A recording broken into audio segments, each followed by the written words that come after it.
Halo, perkenalkan namaku Eri Sevira Salsabella, biasa dipanggil Ibu Bella. Aku mahasiswa asistensi mengajar tahun 2025 yang berada di SMP Negeri 17 Mataram. Selamat menyaksikan video pembelajaran patuh terhadap norma di kelas 7C dengan model problem based learning.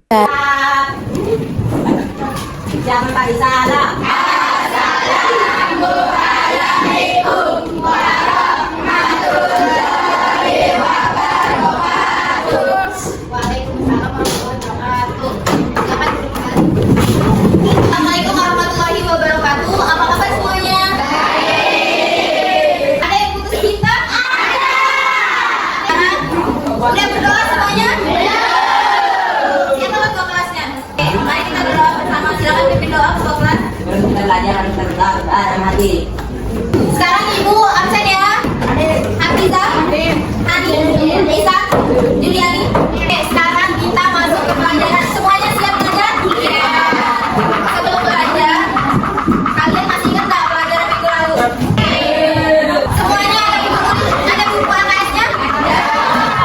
Ada pulpennya? Nah, sekarang lanjut ke sub 4, yaitu coba dibuka bagiannya. Minggu lalu kita habis belajar tentang pengertian norma sama macam-macam norma. Apa aja macam-macam norma? Oke, ada 4: norma agama, kesusilaan, norma kesopanan, dan norma hukum. Sekarang kita akan lanjut ke materi berikutnya, yaitu bertindak sesuai norma. Oke, apa yang terjadi kalau di lingkungan kita nggak ada norma? Ada yang tahu? Apa yang terjadi kalau di lingkungan kita tidak ada norma? Kacau. Apa lagi? Apa?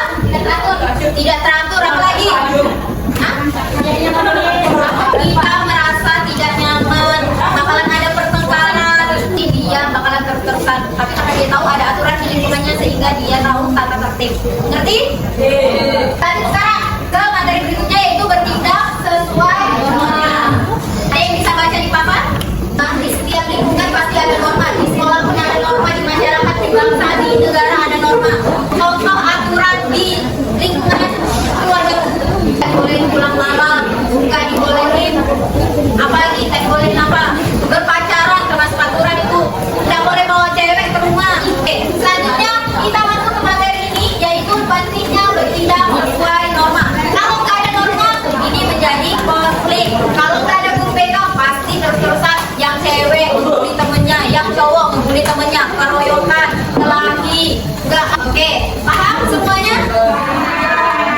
Bertindak sesuai norma di lingkungan keluarga apa? Ada yang tahu di lingkungan keluarga apa contohnya?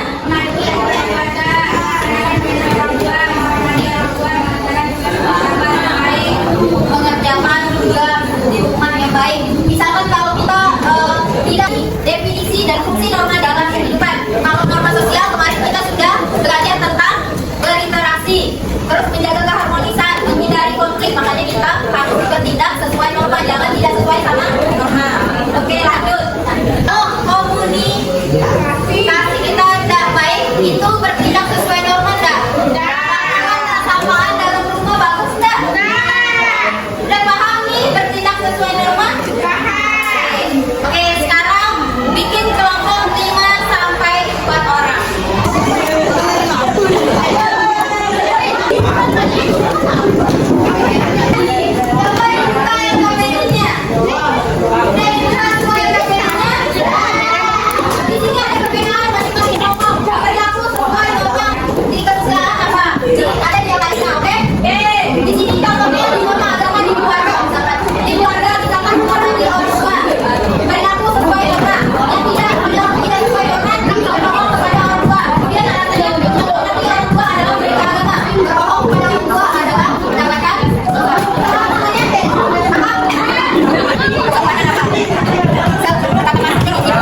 Dari pembelajaran hari ini, kita belajar bahwa patuh terhadap norma bukan hanya tentang aturan di kelas atau di sekolah, tetapi juga tentang tanggung jawab kita sebagai warga lingkungan. Norma mengajarkan kita untuk peduli, disiplin, dan bekerja sama demi kebaikan bersama. Hal itu diwujudkan oleh SMP Negeri 17 Mataram melalui kegiatan kokurikuler pembuatan ekobrik dengan memanfaatkan sampah plastik yang ada di sekitar kita. Anak-anak belajar mematuhi norma kebersihan, menjaga lingkungan, serta membiasakan diri untuk tidak membuang sampah sembarangan. Melalui ekobrik, anak-anak tidak hanya belajar keterampilan, tetapi juga belajar nilai-nilai karakter seperti tanggung jawab, kepedulian, dan kerjasama. Inilah bentuk nyata dari patuh terhadap norma yang dimulai dari tindakan kecil namun berdampak besar bagi sekitar.